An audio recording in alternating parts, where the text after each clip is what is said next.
Selamat sore Bu Endang. Selamat sore Pak Parikin. Ya, bagaimana kabarnya? Alhamdulillah baik Pak. Ya, sebelumnya Assalamualaikum warahmatullahi wabarakatuh Bu. Waalaikumsalam warahmatullahi wabarakatuh. Ya, saya di sini akan melakukan supervisi coaching ya.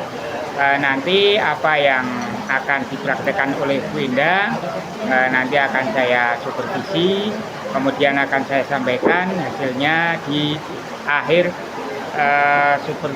coaching yang Ibu Endang lakukan dengan teman sejawat atau teman di wilayah Ibu. Ya. Kemudian maksud tujuan untuk praktek coaching ini nanti biar kita saling belajar, kemudian mengevaluasi mungkin apa yang kurang dari kita sehingga kedepannya akan kita perbaiki lagi.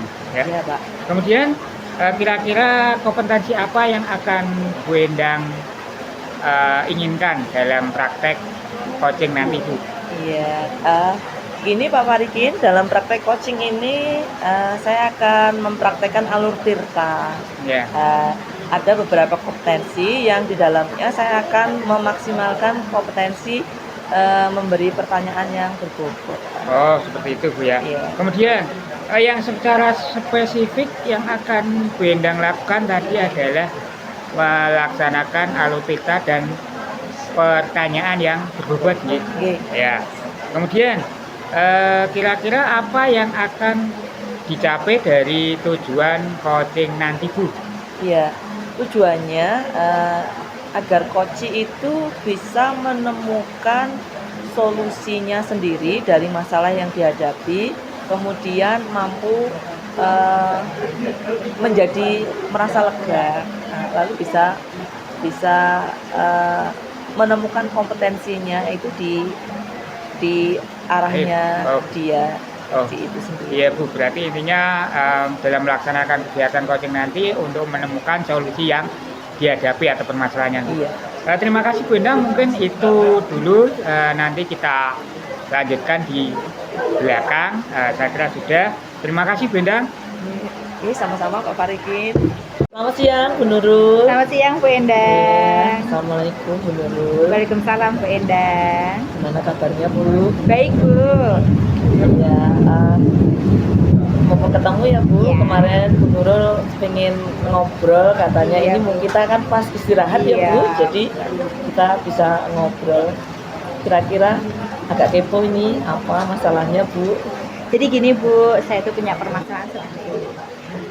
Saya itu ada satu anak, ya, satu anak itu yang agak istimewa ini. Jadi ketika saya memberikan pembelajaran di satu kelas ini, itu ada satu anak yang selalu tidur. Jadi selalu mengantuk ketika jam pembelajaran saya. Jadi kondisinya meskipun saya mengajarnya di jam pagi ataupun di jam siang, dia tetap selalu ngantuk.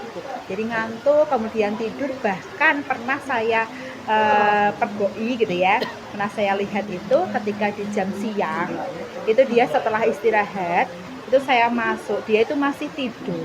Dan tidurnya itu di bawah, di lantai begitu. Ya.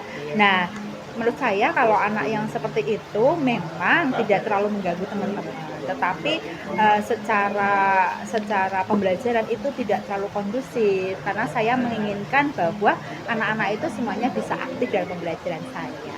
Gitu Bu Endang. Ya itu lalu yang membuat Bu Nurul itu merasa galau dari anak ini apa Bu? Iya.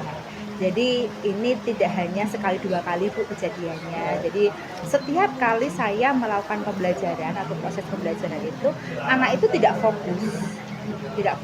Jadi ketika saya tanya, anak itu juga tidak memperhatikan. Jadi tidak paham apa yang saya berikan, ya, pertanyaan apa yang saya berikan. Karena itu tadi. Jadi badannya itu kelihatan lesu, tidak bersemangat dan sering ngantuk seperti itu. Kemudian sempat saya tegur. Jadi pada saat itu saya tegur. Kamu sering ngantuk, sering tidur di kelas saya. Ya silakan bisa cuci muka dulu gitu. Setelah cuci muka, selang berapa menit lagi tidur lagi gitu ya. Kemudian saya dekati lagi, kamu cuci muka lagi. Iya Bu. Nah, itu sampai mungkin bertahan bisa sampai 30 menit ya, 30 menit itu sudah bagus gitu.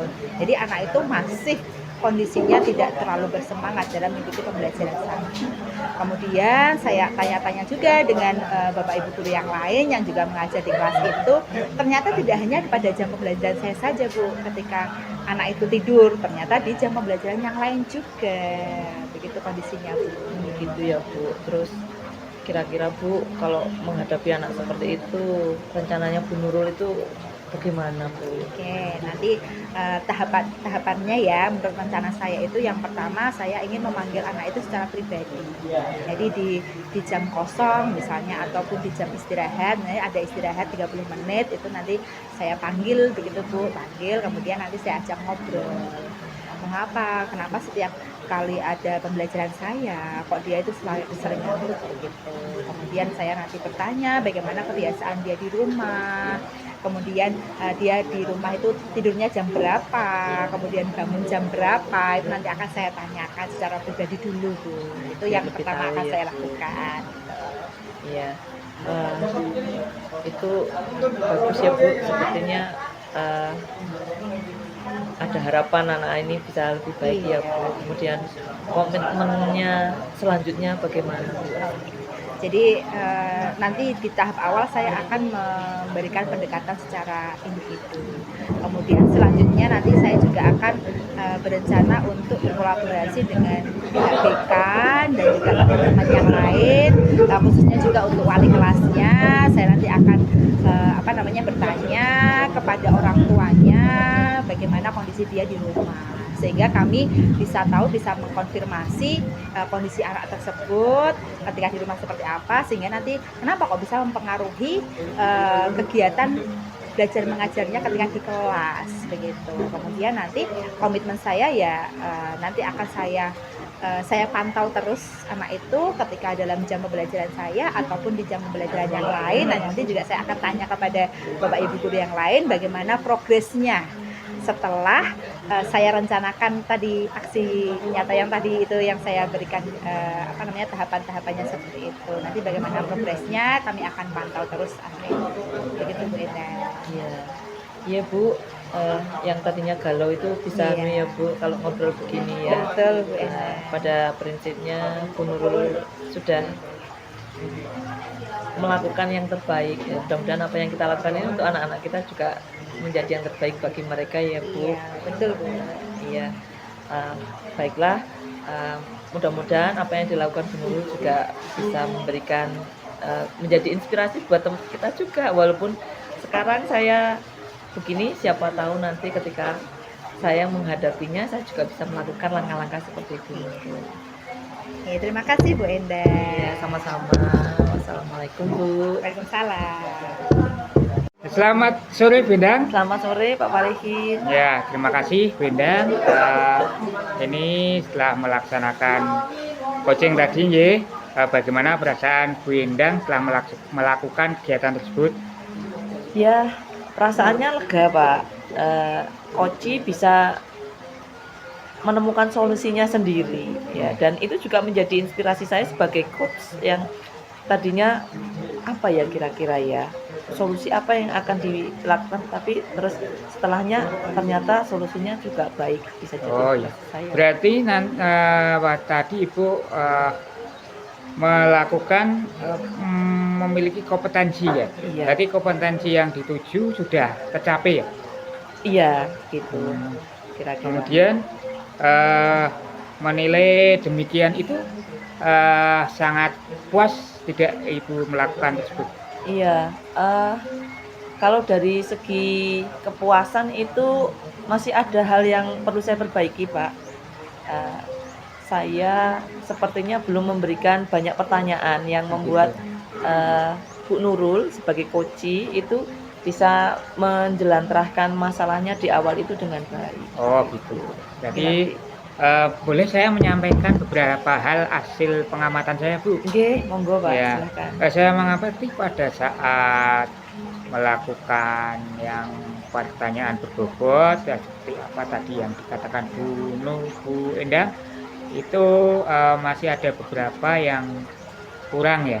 Nanti untuk iya. bisa ditingkatkan lagi supaya menjadi eh, evaluasi dari Bu Endang ke depannya dalam melaksanakan coaching dengan teman yang lainnya. Kemudian hal-hal yang bisa dikembangkan, yang alupilta tadi ada beberapa yang masih kurang nampak. Kemudian seharusnya itu ditambahkan secara rinci, kemudian secara berurutan ya untuk yang itu. Kemudian pertanyaannya tadi kurang berbobot, tapi saya nilai untuk interaksinya dalam mindfulness-nya sudah bagus antara Bu Endang dengan coach-nya. Ya, Jadi sih terima kasih, Pak. mungkin itu yang bisa saya sampaikan, Bu ya. Semoga dengan kegiatan ini bisa menjadikan Bu Endang kita melaksanakan coach dengan baik lagi. Terima kasih Bu Endang. Ya, sama-sama Pak. Semoga ke depan lebih baik lagi Pak. Ya.